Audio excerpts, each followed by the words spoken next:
Welcome to the deep dive. Today, we are diving into a stack of your sources, all centered around fundamental leadership principles, and we're really zeroing in on the wisdom found in John C. Maxwell's framework from 21 Laws of Leadership in the Bible. Exactly. Our mission in this deep dive is to explore how these ancient biblical stories aren't just, history lessons, but powerful illustrations of timeless leadership concepts. We're going to try and extract the most important nuggets of knowledge and insight for you, really distill what matters. That's right. We'll be looking at specific laws and these, really compelling case studies presented in your material.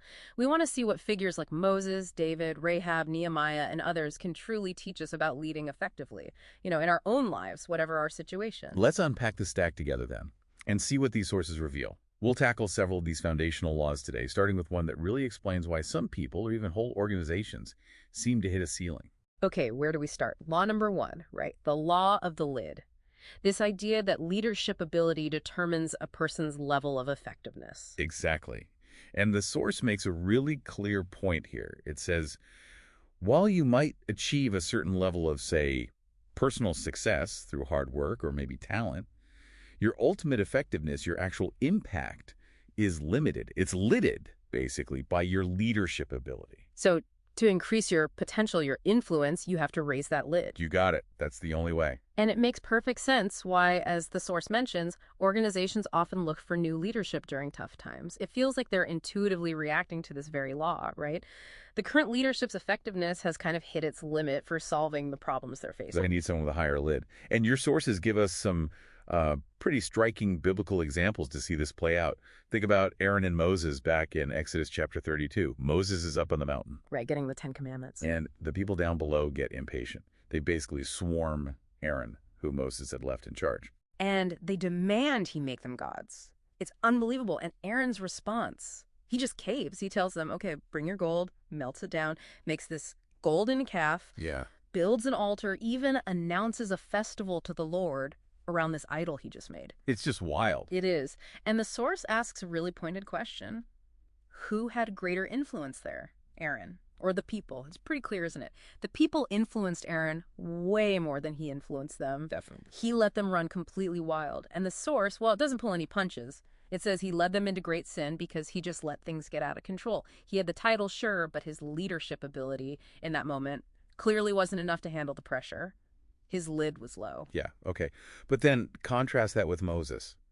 God is furious, ready to just wipe everyone out, but Moses steps in. He intercedes. He appeals to God's own character, his promises, his reputation. And he successfully influences God's decision. I mean, think about that. That's remarkable influence. It really is. And the source points out, Moses handled his responsibilities to God, to Aaron, to Joshua, to the people, even though he was incredibly angry when he came down and saw the calf. He smashed the tablets, but then he dealt with the situation. Exactly. Destroyed the calf, confronted Aaron. His influence, driven by purpose and conviction, it raised the lid on that whole disastrous situation, allowing for reconciliation eventually. Aaron's low lid, driven by fear, brought disaster. Moses' higher lid brought a path forward. Okay, or look at David and Saul facing Goliath. That's 1 Samuel 17. For 40 days, this giant Goliath issues this terrifying challenge. Every morning and evening. And King Saul, the guy with the crown, the ultimate authority, and his entire army are just paralyzed by fear. Yeah. The source asks, what does Saul's inaction tell us about his leadership? Well, it screams low lid, doesn't it? Totally. His fear is capping the courage, the potential effectiveness of the entire nation's army. He has the position, the title, but absolutely zero influence to change the situation. And then here comes David, just this young shepherd. He volunteers. And not because he's arrogant, right? He says he's faced dangers before, lions and bears protecting sheep. But more importantly, he explicitly says his confidence is in the Lord. The source asks, what made him different from Saul? It's that internal posture, faith, and courage rooted in something bigger than himself. So David goes out, refuses Saul's armor, just takes his sling. He confronts Goliath, not with boasting, but declaring he comes in the name of the Lord Almighty. And the outcome is legendary, obviously. David defeats Goliath. The Philistines panic and flee, and suddenly that paralyzed Israelite army springs into action and pursues them. His courageous action just broke the stalemate. It lifted the lid on the whole nation's ability to respond. The source asks, how did he influence the armies? What would have happened if he hadn't acted? It's so clear his action directly translated into influence, enabling victory where the king's inaction guaranteed defeat. One more quick example for this law. Rehoboam. This is in 1 Kings 12. He's about to become king after his father Solomon. The people come to him with a reasonable request. Hey, lighten the heavy workload your father put on us. Okay, seems fair enough. So what does he do? He gets advice from two groups. There are the older, experienced advisors who basically say, yeah, listen to them, serve the people, give them a good answer. Sound advice. And then there are his young buddies, the guys he grew up with, and say, no way, be tough. Show them who's boss. Make the burden even heavier. And Rehoboam, well, the source notes, he rejected the elders' wise counsel and went with the harsh advice from his friends. His motivation seems to be all about projecting strength, relying on, arrogance and force instead of wisdom or service. His answer to the people is just shocking. He basically says, my little finger is thicker than my father's waist. He used whips. I'll use scorpions. It's unbelievable. And the outcome? Immediate and devastating. All of Israel, except for his own tribe of Judah rebels, who just walk away and make someone else, Jeroboam, their king instead. Rehoboam's incredibly low leadership led his terrible judgment, his lack of humility, his refusal to listen to wisdom. It literally shattered his kingdom, cost him influence over almost everyone he was supposed to lead. It's such a stark contrast to David, like the source points out. Both were young when they got their chance to lead, right? But David's faith and courage raised the nation's potential, lifted the lid. While Rehoboam's arrogance and just plain bad judgment destroyed his, slammed the lid down hard. Yeah. The source's insight connection here really makes you think, asking you to sort of rate these leaders, Aaron, Moses, David, Saul, Rehoboam, based on these actions. It just hammers home how their leadership ability, or the lack of it, directly determine the outcomes and cap their effectiveness. And it pushes you to ask, what about my potential limitations? Where might my leadership ability be the lid on my own effectiveness?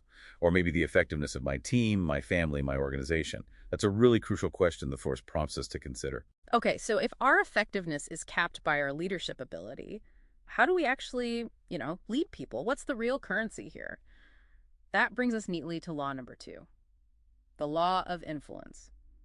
The true measure of leadership is influence, nothing more, nothing less. Right. This totally cuts against the common idea that leadership is just about having a title or a position on an org chart. The source is really clear. Titles might give you some leverage, maybe temporarily, but they don't automatically equal influence. And leadership isn't the same as management either, right? Management deals with systems, processes, things. Leadership is about people. Exactly.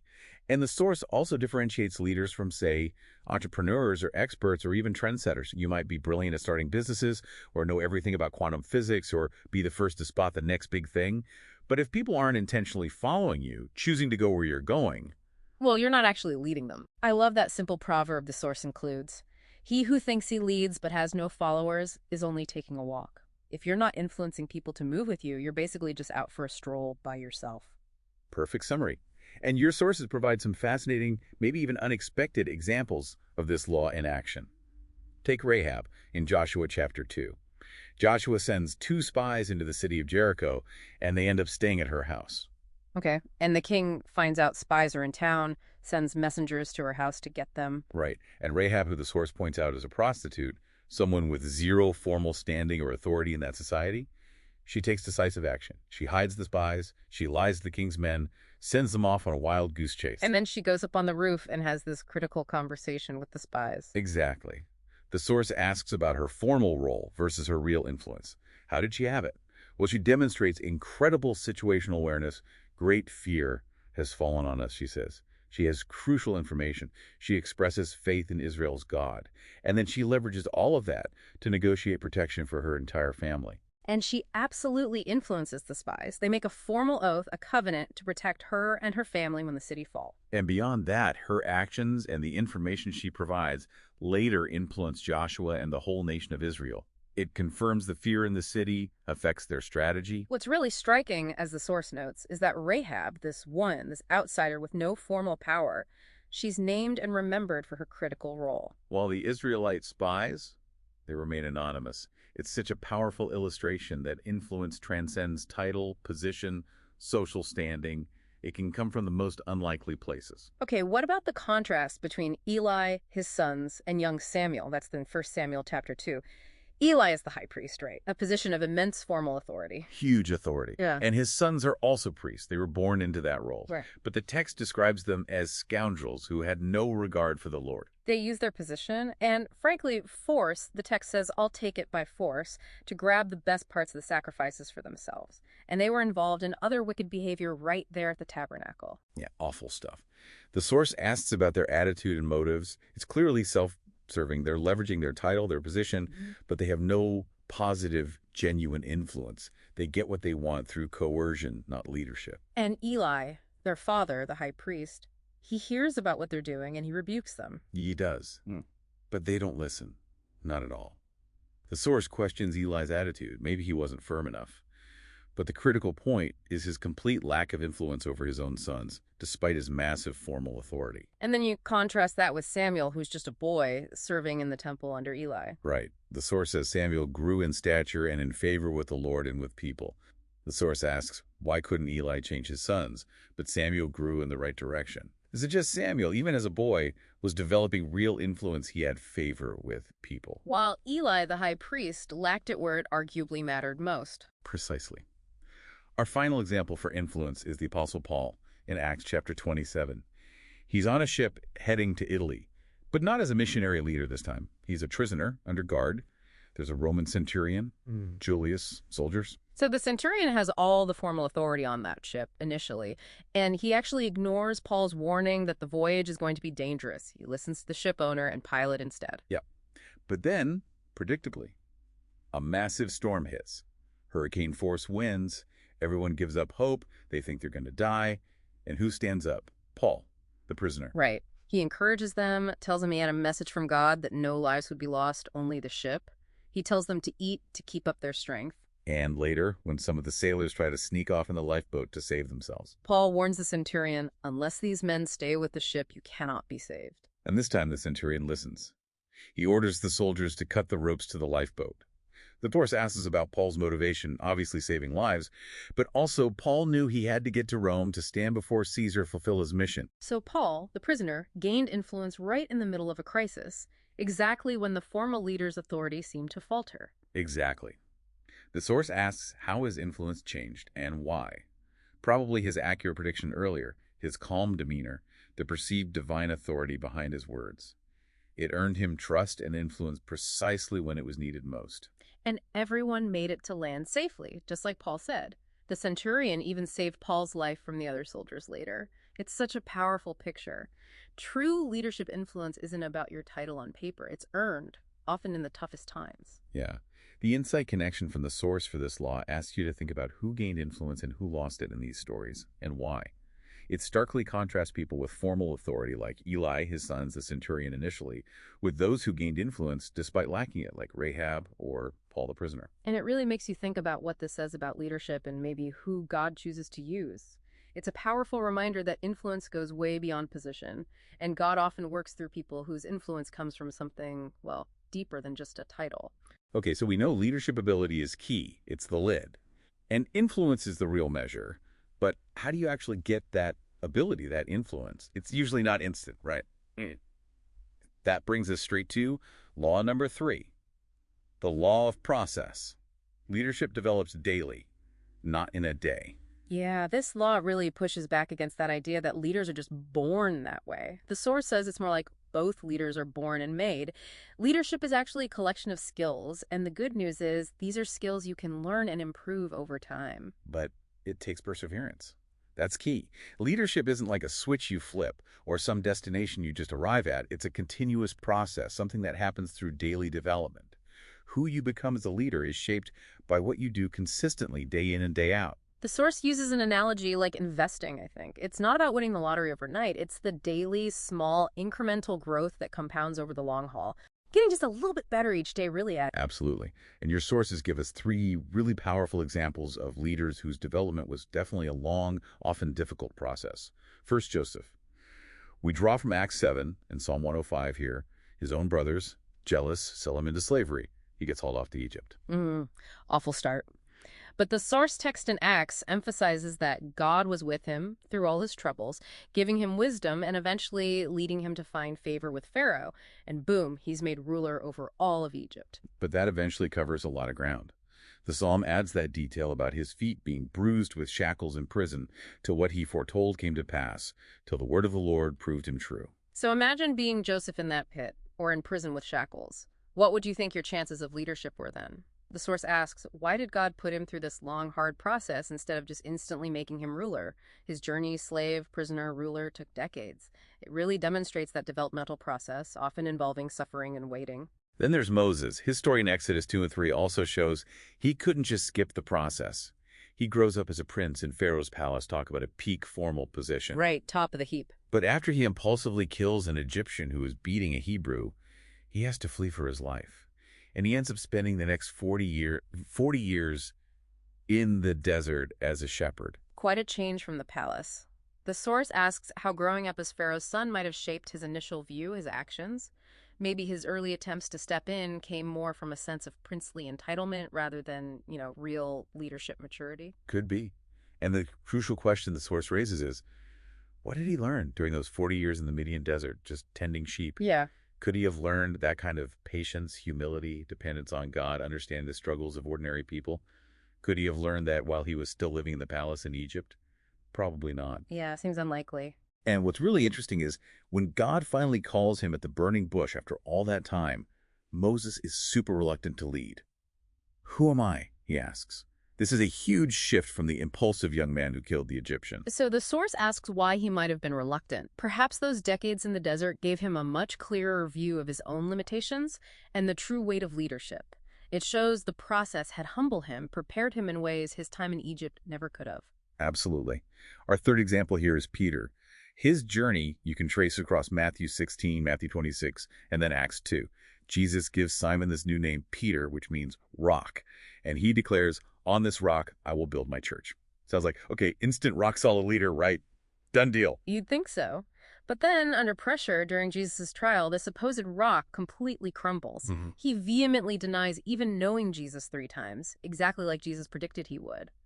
The source asks, how do we reconcile Peter the rock with Peter the denier? It seems like a total contradiction. But crucially, the story doesn't end there. Fast forward to Acts chapter 2.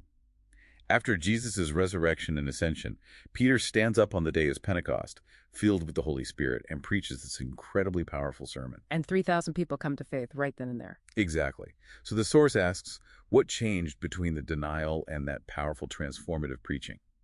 Peter's journey clearly involved bold faith, yes, but also dramatic failure, deep repentance, restoration by Jesus, and then continued growth.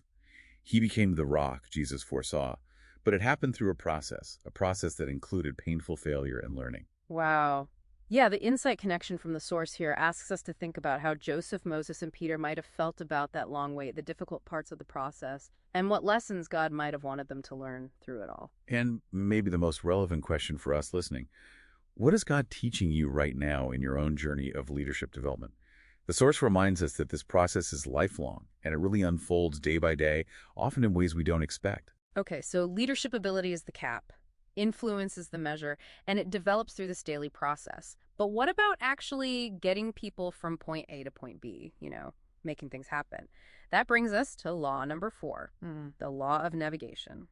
Anyone can steer the ship, but it takes a leader to chart the course. This law really emphasizes planning and preparation.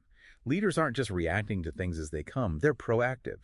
They don't just vaguely point towards a destination, they actually map out the route to get there. The source highlights that preparation isn't just like a nice to have, it's absolutely essential for effective navigation. And that preparation involves several things, right? Looking back, learning from past successes and failures. Honestly, assessing current conditions, that's the tangible stuff, like resources, team skills, but also the intangibles, like morale, momentum. Yeah, reading the room, basically. Right. It also means gathering information from different sources, talking to experts, listening to your team, and then balancing faith and fact, seeing reality clearly, including the obstacles, without letting them paralyze you, but also not minimizing them. That's a great point the source makes. Preparation builds confidence and trust. When people see you've thought things through, they're more likely to follow. lack of preparation. That just breeds uncertainty and anxiety. It's often not just the difficulty of the project, but the skill of the leader navigating it that determines success or failure. Okay, let's look at the examples your sources give for navigation. First, Joshua's plan of attack in Joshua chapter 8. Israel had just suffered this really humiliating defeat at a place called Ai because someone in their camp had sinned. Right, a major setback. Yeah. The source asks how that failure likely impacted Joshua's thinking moving forward. It undoubtedly taught him the absolute necessity of careful, strategic planning and, crucially, following God's instructions precisely. So God gives Joshua a new plan, this time involving an ambush behind the city. But Joshua is the one who has to work out and execute all the complex details. Exactly. Selecting the right number of men, sending the ambush team out secretly at night, positioning the main force correctly, timing the fake retreat to lure the enemy out. All those are leadership navigation decisions. The source asks, how much of the strategy was God's versus Joshua's? It looks like a partnership, doesn't it? God provides the overall direction, the blueprint, but Joshua, the human leader, has to navigate the execution, the logistics, the timing, the communication. And it asks a key question. Was victory guaranteed even with God's direction? The implication is probably not. Poor human leadership in executing the plan could still have messed things up. Joshua's careful navigation, having learned from the previous failure and meticulously executing this new plan, was crucial for the perfect outcome they achieved. Okay, next example. Nehemiah rallies his people to rebuild and defend. This is Nehemiah chapter 4. He's leading this massive, challenging project of rebuilding the walls of Jerusalem. Walls that had been rubble for decades. But they face huge obstacles. There are external threats from surrounding enemies who are angry and plotting to attack. And there's internal discouragement. The people look at all the rubble, they feel exhausted, their strength is giving out, the text says. Yeah, a tough situation. The source challenges you to list all those obstacles. The external attacks, the internal fatigue and fear, the sheer amount of physical debris, the fact that the work was spread out all along the wall. And then how did Nehemiah solve them? This is navigation through a major crisis. And he doesn't ignore any part of it, does he? He addresses the external threat directly. Prays, posts guards, arms the workers, stations people by families at the vulnerable points along the wall. Smart move. Stationing them by family. Give them extra motivation to defend their section. Right. And he tackles the internal discouragement, too. He rallies the people, reminds them of God's power, remember the Lord who is great and awesome, and urges them to fight for their families, their homes. But then he completely reorganizes the whole effort. Half the men work, half stand guard, ready with weapons. Builders work with a tool in one hand and a weapon nearby or at their side. Everyone has to stay inside the city at night for protection and to be ready for morning work. The source asks why he kept the trumpeter right beside him. That was his communication system, ready to sound the alarm and signal where everyone needed to gather if an attack came. It shows incredible foresight, planning for contingencies. Just brilliant navigation. And the result? The walls are rebuilt in an astonishing 52 days. The source asks what made this possible. Clearly, it was Nehemiah's brilliant leadership and organization, his ability to navigate multiple, simultaneous, serious obstacles. Okay, our third example for navigation comes from Jesus himself, teaching his disciples to count the cost. This is in Luke chapter 14. He uses two simple, everyday analogies. Someone planning to build a tower and a king planning to go to war. And Jesus' point is absolutely foundational for navigation, isn't it? Yeah. Before you start anything significant, you must sit down and calculate the cost, assess your resources honestly, anticipate the challenges realistically. The source asks how much of this is just common sense versus leadership ability, but it seems to reinforce that this critical assessment and planning is a core leadership skill. It's not just common sense, it's applied wisdom in a leadership context. Yeah. And it also contrasts the negative outcomes. The builder who doesn't plan properly faces ridicule when he can't finish. The king who misjudges his strength against an enemy faces defeat, maybe even destruction. So the source asks what this implies about the stakes for leaders. The consequences of poor navigation are magnified because you're responsible not just for yourself, but for others, for the whole mission. Right. And it asks about the role of experience and what to do if you lack it, which implies that good navigation sometimes means knowing when to seek counsel, gather more information, consult with others who do have the experience. Makes sense. The source's insight connection ties these ideas together: vision, strategy, execution. It prompts you, the listener, to think about your own strengths and weaknesses in navigation. Where are you good at charting the course? Where do you need to improve for your team, your organization, your family? Okay, so leaders lift the lid by gaining influence through a daily process of skilled navigation. But what's the underlying attitude or orientation of truly effective leadership? That brings us to law number 5, the law of addition. Leaders add value by serving others. This one really flips the script on the common idea that leadership is mainly about getting ahead yourself, climbing the ladder, acquiring power or status. The source says the real measure isn't how far you advance personally, but how far you advance others by intentionally serving them and adding value to their lives. Yeah, the source suggests that every single interaction between a leader and a follower is either adding value or subtracting it.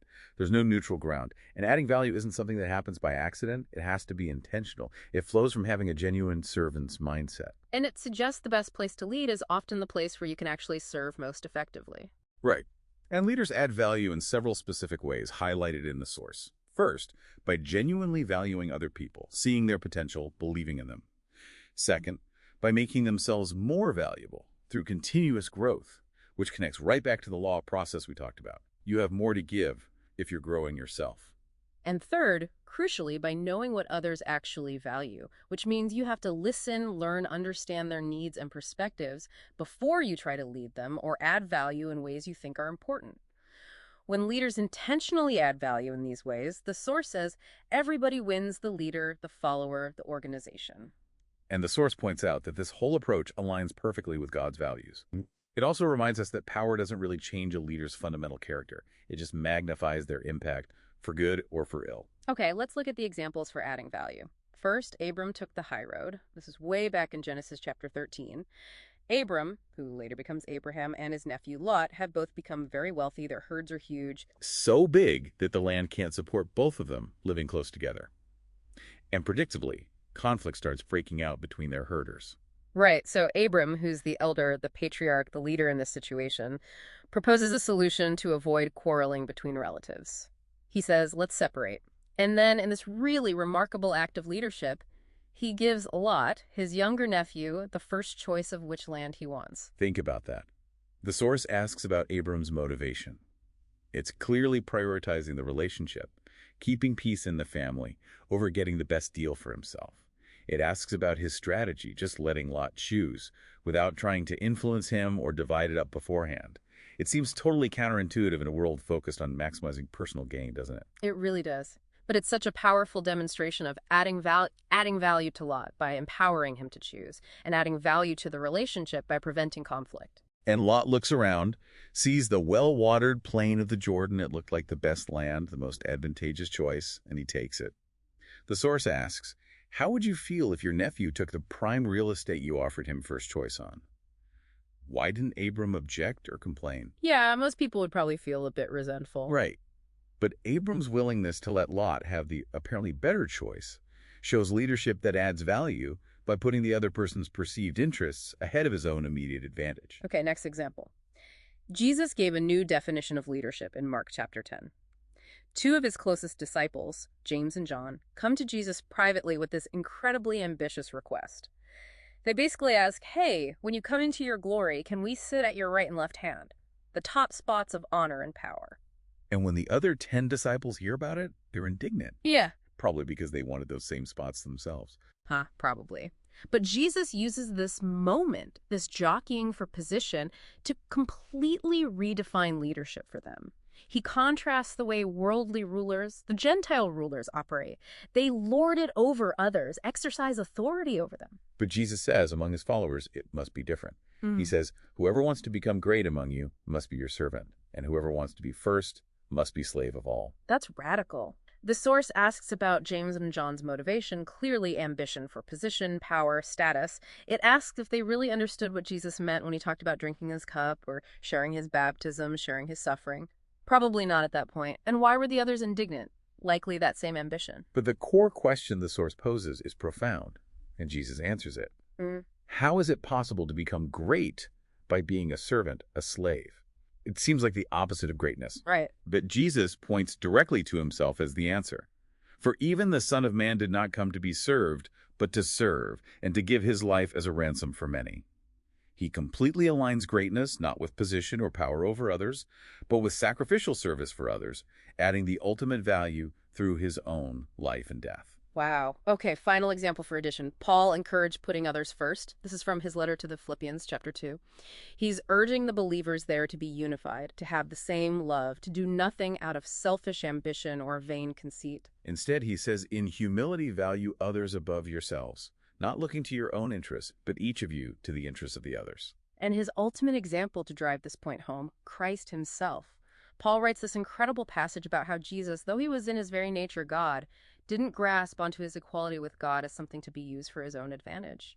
Instead, Paul says he made himself nothing by taking the very nature of a servant, humbling himself completely, even to the point of dying on a cross. And because of this profound act of service and self-emptying, Paul says God highly exalted him. So the source asks, why did Jesus humble himself like that? The answer is clear: to serve, to give his life. And it asks us to think about the difference between just occasionally serving others versus taking on the very nature of a servant. That speaks to a core identity, doesn't it? A fundamental orientation towards others, not just doing helpful tasks now and then. Definitely. It also explores how power impacts this. Does having power make serving harder or easier? Often harder due to the temptations of pride and self-interest.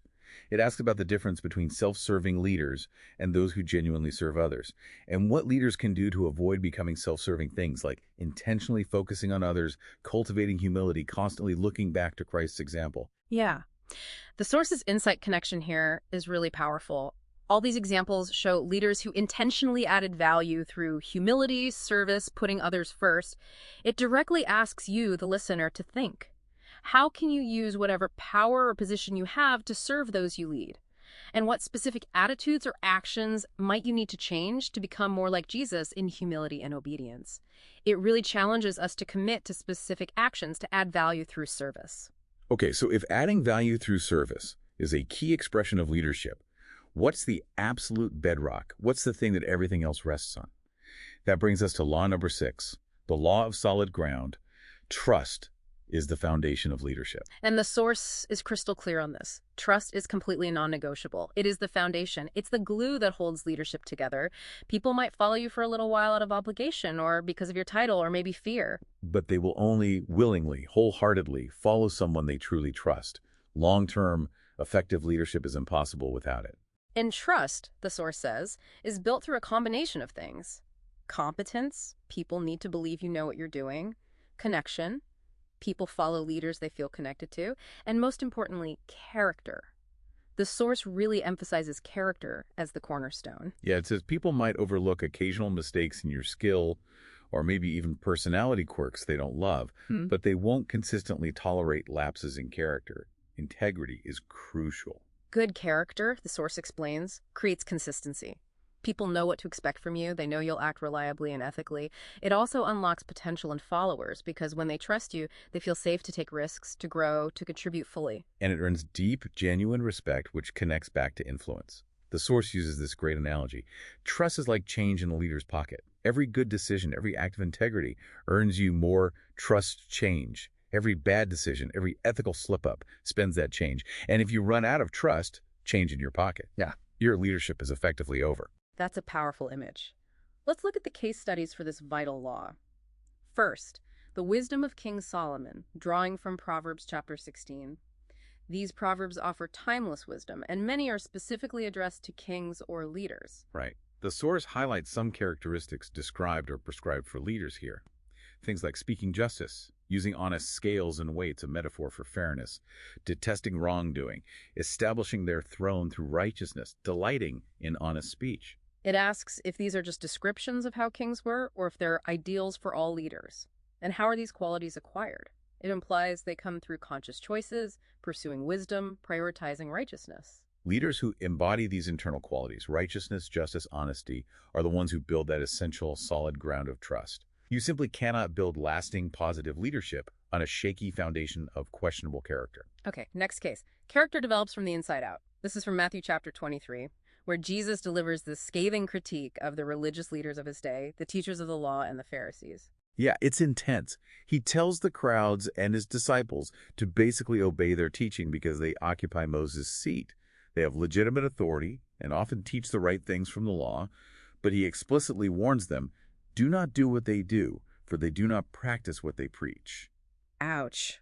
He calls them hypocrites.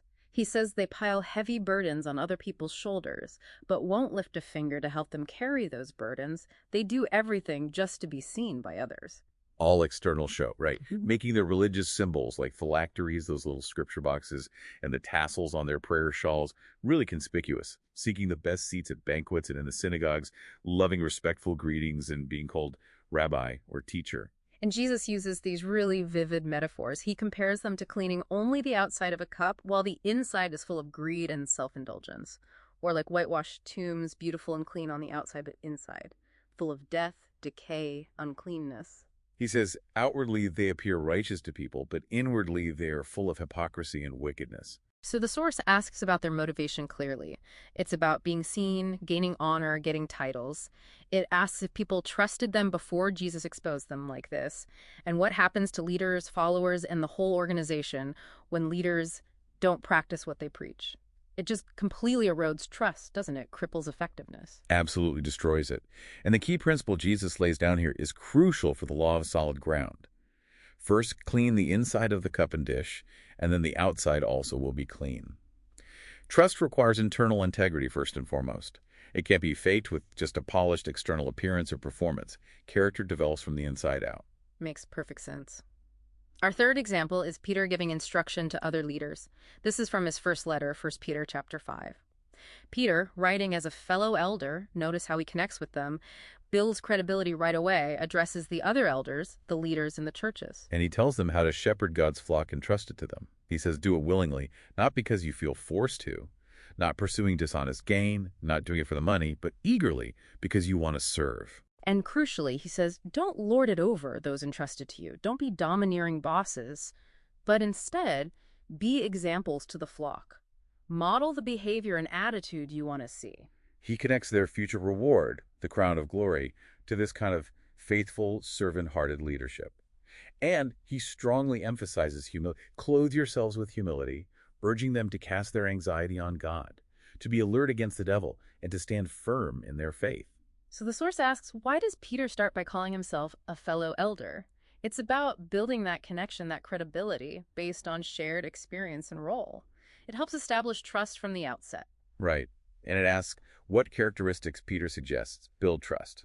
Things like willing service, being motivated by eagerness, not greed, avoiding domineering tactics, leading by example through your character and actions, and deep humility. It also asks why Peter tells them to cast their anxiety on God. What's the implication? Maybe that anxious leaders often act out of fear or insecurity in ways that undermine trust. Could be. Anxious leaders might micromanage, or be defensive, or make rash decisions. And the source asks how being humble under God's mighty hand, trusting that he will lift you up in due time, impacts the leader's attitude. It encourages patient trust in God rather than anxiously grasping for power or recognition.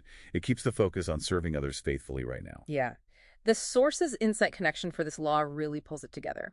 It highlights that all three passages, Proverbs, Matthew, 1 Peter, contain advice from wise, experienced leaders, and they all focus intensely on those essential internal qualities. Righteousness, integrity, humility, service. These are the true basis for trust, the solid ground for effective leadership. And then it turns the question to you, the listener. Which piece of advice resonates most strongly with you?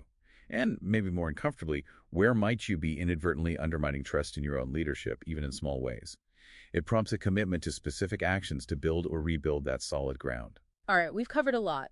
Leadership ability is the lid, influence is the measure, it develops through process, requires navigation, is expressed by adding value through service, and rests on the solid ground of trust built on character. Phew. Okay, now, who do people actually follow? What draws them? Law number 7, the law of respect. People naturally follow leaders stronger than themselves. This law suggests that, at the end of the day, people are drawn to follow leaders they perceive as being, in some sense, stronger than they are. Now, titles, reputation, maybe the chain of command might compel people to follow for a while. Yeah, compliance, not necessarily commitment. Exactly. But true, willing, lasting following. That's based on respect to the leader's underlying strength. And strength, as the source explains it, isn't just about being physically tough or loud. It comes from a combination of things, maybe natural ability or talent, but also, importantly, respecting others, showing courage, having a track record of success, demonstrating loyalty. These things build perceived strength. And the source states a really key principle here. You tend to attract followers who are at or below your own level of leadership strength. If you want to attract and lead people who are themselves strong leaders, maybe even stronger than you in some areas, you have to become a stronger, more respected leader yourself. You attract who you are, essentially. Okay, interesting. Let's see how respect drives following in these case studies. First, a leader's respect, from Judges chapter 4. This features Deborah and Barak. Israel is being oppressed by a Canaanite king, Jabin, and his army commander, Sisera. Deborah, who is a prophetess and also serving as a judge, is leading Israel at this time. Yeah, the source asks about her position. How unusual was it for a woman to be in that role back then? Extremely unusual. And what does it say about her leadership level? It speaks volumes. People clearly saw her as a strong, wise, trusted leader. They respected her connection to God and her judgment. So Deborah summons Barak, who seems to be the main military commander, and tells him, based on God's command, to gather an army and go fight Sisera. But Barak's response is really telling. He says essentially, I'll go, but only if you go with me. He refuses to go unless Deborah accompanies him. Okay, so the source asks why he was unwilling to go without her. Is it just cowardice? Maybe partly, but it seems more like a clear indication of his deep respect for her strength, her spiritual authority, her leadership. He perceived her as stronger, or perhaps more essential for God's blessing on the mission, than himself. Her presence gave him confidence. Right. He respects her leadership more than he trusts his own in this situation. Deborah agrees to go, but she tells him, because of this condition, the honor for defeating Sisera won't go to him, but to a woman. And the source asks which leader had a greater role in fulfilling God's plan. Well, God ultimately gives the victory, but Deborah's respected leadership and Barak's respect for her leadership were the crucial human components that allowed God's plan to even move forward. Good point. Next, the prince's loyalty in 1 Samuel chapter 20. This is the story of Jonathan and David. King Saul, Jonathan's father, is becoming increasingly paranoid and hostile towards David, actively trying to kill him. David has to flee for his life. And David goes to consult Jonathan. Now, Jonathan is the king's son, the heir to the throne. His formal position, his birthright, dictates loyalty to his father and protecting his own path to the kingdom. You'd think so. But Jonathan has this incredibly deep loyalty and love for David. He respects David profoundly.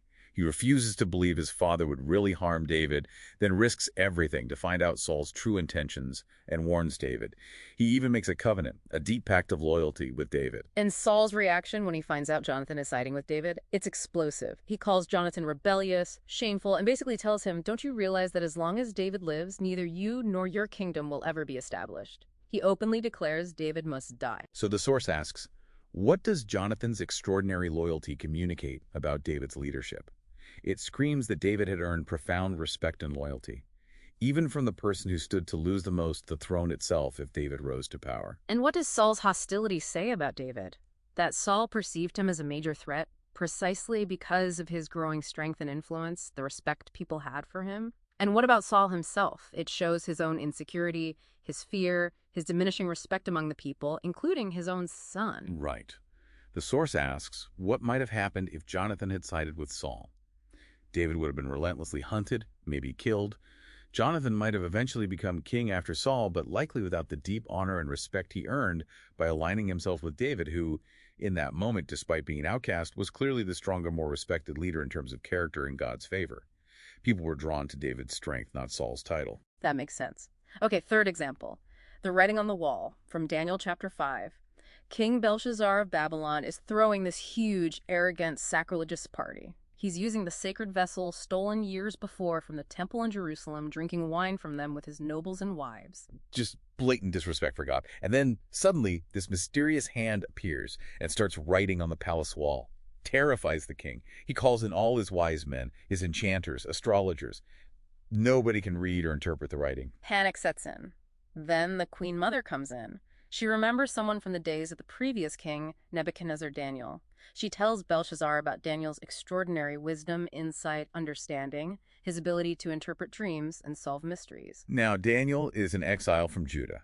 He had been a high official under Nebuchadnezzar, but he seems to have been forgotten or sidelined by Belshazzar. He likely held no formal high position in Belshazzar's court at this moment. Yet the queen mother immediately thinks of him. The source asks why she remembered Daniel when Belshazzar apparently didn't. It's because Daniel's past effectiveness, his impeccable character, his unique God-given abilities under Nebuchadnezzar had earned him a lasting reputation, deep respect that transcended changes in political regimes or his own current formal position. Exactly. The source asks if Daniel was a leader before and after being called upon. You could argue, yes, his influence, based purely on his respected reputation and ability, was present even when he wasn't actively serving in a leadership role under Belshazzar. People knew who to turn to in a real crisis. So Daniel comes in, he fearlessly interprets the writing, giving the king this terrible message of impending doom because of his pride, his arrogance, his disrespect for God. Not exactly news the king wanted to hear. But despite the awful message, Belshazzar keeps his promise and honors Daniel, clothing him in purple, putting a gold chain on him, proclaiming him the third highest ruler in the kingdom. The source asks why Belshazzar did that, even after hearing the bad news. Maybe it was a flicker of respect for Daniel's courage and honesty, or maybe just a desperate, superstitious attempt to adhere to his word in the face of terrifying divine judgment. Hard to say for sure. But the point stands. Daniel, this foreigner, this exile, this former official, now seemingly forgotten, commanded respect based solely on his proven character, wisdom, and integrity. People naturally followed the queen's suggestion to seek him out because of his perceived strength and ability to navigate the unknown. Respect gave him influence, regardless of his current title. Yeah. The source's insight connection asks you to reflect on these leaders. Deborah, Jonathan, Daniel, even Saul and Belshazzar in contrast. Who do you respect most, least, and why? And it pushes you to identify your own situation. Are you currently following a leader you truly respect? Or when you don't? Are you a leader that people willingly follow out of respect? Or do they follow only out of obligation? And then, what might you need to develop? Maybe character, courage, competence, consistency, how you treat others to become a more respected leader that others naturally want to follow. It prompts a plan for personal growth in those areas. Okay, we're nearing the end of our deep dive for today, but there's one more really crucial law from your sources we need to explore. This one helps leaders see things, read situations in a way others might miss. Law number 8, the law of intuition. Leaders evaluate everything with a leadership bias. Right. The source defines intuition here, not just as some mystical gut feeling, but more as a kind of informed instinct. It's forged from a combination of your natural talents, your accumulated knowledge, and crucially, your experience. Leadership intuition acts like a specialized lens. A lens, how so? Well, it allows leaders to quickly size up complex situations, maybe anticipate potential problems before they fully emerge, make decisions rapidly when necessary, and spot opportunities that others might overlook. It involves processing the measurable data, the facts and figures, sure. But also reading the intangibles, right? Things like team morale, the momentum of a project, the underlying dynamics between people. Exactly. Effective leaders are described as being able to read situations, trends, resources, and especially people through this specific leadership lens. And the good news is, while some people might seem to have more natural intuition than others, the source suggests this is a skill that can be developed. You can get better at it through intentional learning, seeking out diverse experiences, and consciously practicing it daily. Okay, let's look at the case studies for this. Your sources offer 3. The first one, titled A Leader with Intuition Saves Lives, is from 1 Samuel chapter 25. Now, the excerpt provided in your material introduces us to Nabal, who's described as very wealthy, but also surly and mean, and his wife, Abigail, who is called intelligent and beautiful. Right. And the setup is that David, who's out in the wilderness with his men, sends some of them to Nabal to politely ask for provisions, pointing out that David's men had actually protected Nabal's shepherds while they were nearby. Okay, seems reasonable. But then the source text we have actually cuts off right as David's men arrive at Nabal's place. We don't get Nabal's response or what happens immediately after in this specific excerpt. That's a key point.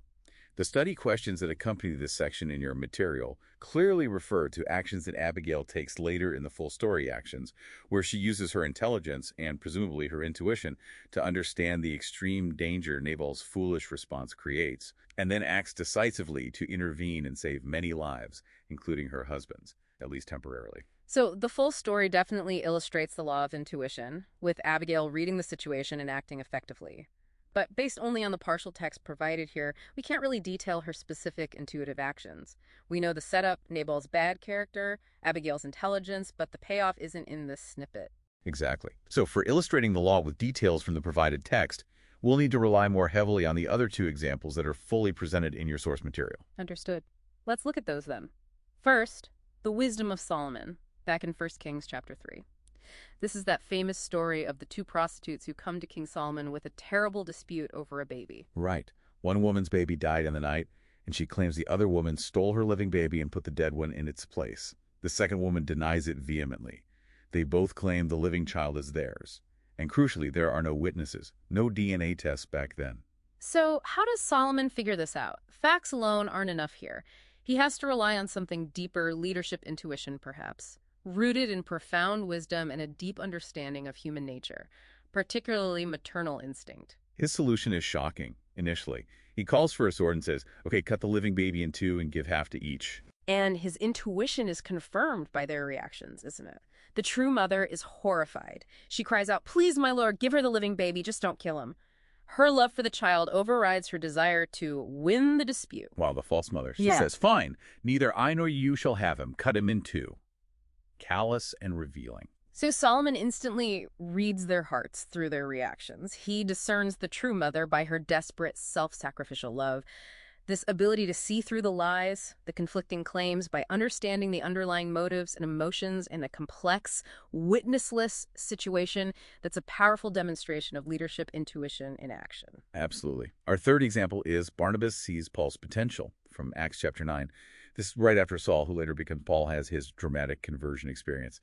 Remember, this is the guy who had been violently persecuting Christians. Yeah, breathing out murderous threats, the text says earlier. Right. So he converts and almost immediately starts preaching boldly about Jesus in Damascus. But then when he comes to Jerusalem and tries to join the disciples there, they are understandably terrified of him. They don't believe he's really become a disciple. They think it's a trick. They're operating entirely on the past data points, right? Saul the persecutor. Fear and past experience are clouding their judgment, preventing them from seeing any possibility of genuine change. Exactly. But one person, Barnabas, whose name means son of encouragement, interestingly takes a different approach. He seeks Saul out, takes him under his wing, brings him to the apostles, and basically vouches for him. He explains Saul's conversion story, tells them how boldly Saul had preached in Damascus. Barnabas took a huge risk there, didn't he? Going against the prevailing fear and skepticism of the whole group. The source asks about this action. It seems Barnabas had an intuition about Saul. Maybe he saw something in Saul's eyes, heard something in his voice, sensed the genuineness of his transformation and his incredible future potential for the kingdom, despite his terrible past. He was able to read the person and the situation with a different lens than the others, wasn't he? Guided by insight, perhaps discernment, maybe just courage rooted in faith. He saw potential where others only saw threat. And Barnabas's action, guided by that intuition about Paul, was absolutely crucial. It was the key that opened the door for Paul to be accepted, at least initially, by the Jerusalem leadership, which had monumental implications for the future spread of Christianity. It shows intuition isn't just about spotting problems or making judgments, it's also about discerning potential in people. Great point. The insight connection for this law in the source actually revisits some earlier themes, asking again about gaining or losing influence and what differences in formal authority tell us about leadership and who God uses. But then it specifically asks you to think about the leaders in these intuition passages, Solomon, Barnabas, and implicitly Abigail, based on the full story indicated by the study questions, and how they use their intuition effectively. And it prompts you, the listener, to consider where God might be calling you to lead, perhaps connecting your own intuition or discernment to identifying those opportunities for leadership and influence that maybe others aren't seeing. Wow.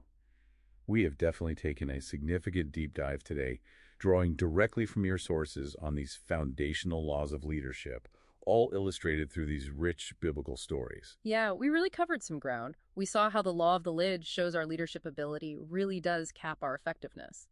And the law of influence reveals that true leadership boils down to influence, not just holding a position. We explored the law of process, that crucial reminder that leadership develops daily through experience, not just overnight, and the law of navigation, highlighting the leader's vital role in proactively charting the course through careful planning and preparation. We looked at the law of addition, that powerful idea that real leaders add value by intentionally serving others, and the law of solid ground, underscoring that trust, built firmly on character and integrity, is the absolute non-negotiable foundation for everything else. And we finish with the law of respect, learning that people naturally tend to follow leaders they perceive as stronger than themselves.